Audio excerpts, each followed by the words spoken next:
حوائج اے باب حوائج اے باب حوائج اے باب حوائج۔ اعوذ باللہ من الشیطان اللعین الرجیم، بسم اللہ الرحمن الرحیم۔ اللہم صلی علی محمد و آل محمد۔ السلام علیکہ یا باب الحوائج۔ فکر قرآن چینل میں تمام ناظرین کو خوش آمدید کہتے ہیں۔ آج انتہائی اہم ٹاپک پہ بات ہونے جا رہی ہے۔ ظاہر ہے کہ انسان اللہ کی طرف سے اس کائنات میں آیا اور اللہ کی طرف سے آزمائشیں بھی آتی رہتی ہیں۔ انسان گھبرا جاتے ہیں، دعائیں کرتے ہیں۔ جب انسان پریشان ہوتا ہے تو اللہ کے قریب ہو جاتا ہے۔ جب اس کے حالات بہتر ہوتے ہیں تو پھر وہ اللہ کو بھول جاتا ہے۔ تو اکثر مومنین یہ ہم سے پوچھتے بھی ہیں کہ جناب کوئی ایسا عمل تو بتائیں کہ جس عمل کے بعد ہماری دعا قبول ہو، مستجاب ہو۔ اللہ تعالیٰ نے مذہب شیعہ کو بہت بڑی نعمتوں سے نوازا ہے۔ ہمیں ایسے امام عطا کیے ہیں کہ جن کے دروازے پہ جاؤ اور جن کو وسیلہ قرار دو تو اللہ دعاؤں کو رد نہیں کرتا، اللہ دعاؤں کو قبول کرتا ہے۔ آج کیونکہ 25 رجب المرجب کے حوالے سے بات ہو رہی ہے، امام موسیٰ کاظم علیہ السلام کی شہادت کا دن ہے۔ تو امام کی زندگی، ان کی عظمت، ان کے القابات پہ اگر بات کی جائے تو ظاہر ہے کہ دامن وقت میں گنجائش نہیں ہوتی، لیکن آج ہم ایک ایسے پہلو پہ بات کرنا جا رہے ہیں کہ مومنین یہ کہتے ہیں جناب ہماری دعائیں کیسے مستجاب ہوں، تو آئیں مل کر امام موسیٰ کاظم کی بارگاہ میں ان کے لقب پہ بات کرتے ہیں، باب الحوائج یا بابو قضاء الحوائج، کہ آپ وہ ہے کہ جو حاجات کے پورا ہونے کا دروازہ ہے، وسیلہ ہے۔ اور یہ یاد رہے کہ آپ اپنی زندگی میں تو ہر حاجت مند کی حاجت کو پورا کرتے تھے، لیکن آپ اپنی زندگی کے بعد بھی آپ کا نام، آپ کا دروازہ، آپ کا وسیلہ وہ اللہ تک پہنچنے کا بہت بڑا ذریعہ ہے۔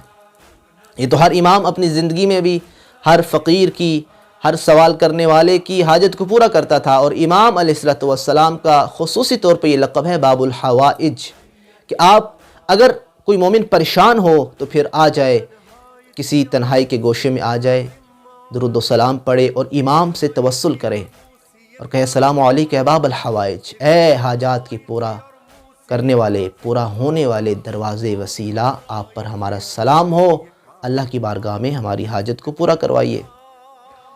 بہت سارے واقعات ہیں، میں ایک واقعہ آپ کی بارگاہ میں عرض کرنا چاہوں گا۔ بغداد کے شہر میں ایک سید رہتا تھا، نابینا سید تھا، مالدار تھا، ہسپتالوں میں، شفا خانوں میں جاتا تھا، علاج کروا رہا تھا۔ ہاسپٹل میں بہت زیادہ اس نے پیسہ لگایا، ڈاکٹرز نے دیکھا، آپریشن کیے، کوششیں کی، لیکن اس کی آنکھیں ٹھیک نہ ہوئی، وہ نابینا ہی رہا۔ بالآخر ڈاکٹرز بھی تنگ آ گئے اور کہا کہ اب آپ کی آنکھیں ٹھیک نہیں ہو سکتی، اب چلے جائیں، نہ ہمارا وقت ضائع کریں، نہ اپنا وقت ضائع کریں، نہ پیسہ ضائع کریں، آپ کی آنکھیں ٹھیک نہیں ہو سکتی۔ کیا یہ ضروری ہے کہ پیسہ ہو اور آنکھیں بھی مل جائیں؟ ضروری نہیں ہے، پیسہ ہے آپ کے پاس لیکن آپ کو آنکھیں نہیں مل سکتی۔ جو ہمارے پاس تھا ہم نے کر دیا، اب اس کے بعد ہم کچھ نہیں کر سکتے۔ سید تھا، مومن تھا، اولاد زہرا میں سے تھا، اٹھا۔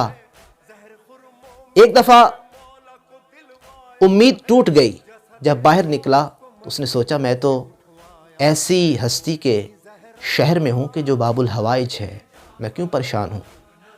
میں نے سنا تھا کہ آپ باب الحوائج ہیں، آج میں آزماتا ہوں اپنے امام کو۔ آیا ہے امام موسیٰ کاظم علیہ السلام کی بارگاہ میں، باب الحوائج کو مخاطب ہو کہتا ہے کہ یا باب الحوائج یا موسیٰ بن جعفر ادرکنی، اے حاجات کے پورا ہونے کا دروازہ، میرا وسیلہ بنیے، میرے پاس آنکھیں نہیں ہیں۔ اس نے توسل کیا امام موسیٰ کاظم علیہ السلام سے، باب الحوائج کہہ کے روتا رہا یہاں تک کہ آنکھیں بند ہوئیں، غش کر گیا۔ جب جاگا تو اللہ اکبر کا نعرہ بلند کیا۔ سارے دیکھنے لگے کیا ہوا؟ کہا مجھے آنکھیں مل گئی، مجھے ساری چیزیں نظر آ رہی ہیں۔ حرم والوں نے بڑا احترام کیا، لوگوں میں یہ بات پھیل گئی، لوگ اس کی جانب بڑھے اور اتنا ہجوم پیدا ہو گیا کہ مومنین تبرکاً اس کا لباس نوچنے لگے کہ ہم تبرکاً اس کا لباس لے جاتے ہیں۔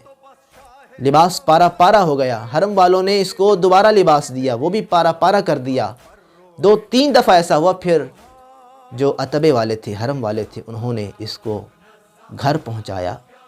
تو اس واقعے سے ہمیں یہ کم از کم ایک چیز نظر آتی ہے کہ اگر دنیا کے شفا خانوں سے نا امید ہو جاؤ تو پھر ان شفا خانوں کی طرف آؤ کہ جن شفا خانوں کو بنانے والا اللہ ہے۔ باب الحوائج امام موسیٰ کاظم علیہ السلام کی بارگاہ میں آؤ اور توسل کرو، کیونکہ یہ شفا خانہ دنیا کا شفا خانہ نہیں ہے، یہ شفا خانہ نور کا شفا خانہ ہے، یہ سرچشمہ بقا ہے۔ لہٰذا بہت سارے واقعات ایسے ہیں کہ جس میں پتہ چلتا ہے کہ ان کے در سے جو آتا ہے پھر وہ خالی نہیں جاتا، جھولی بھر کے جاتا ہے۔ اللہ تعالیٰ سے دعا کرتے ہیں کہ پاک پروردگار ہمیں باب الحوائج موسیٰ بن جعفر ان کے صدقے ہماری حاجات کو پورا فرما۔ اللہم صلی علی محمد و آلہ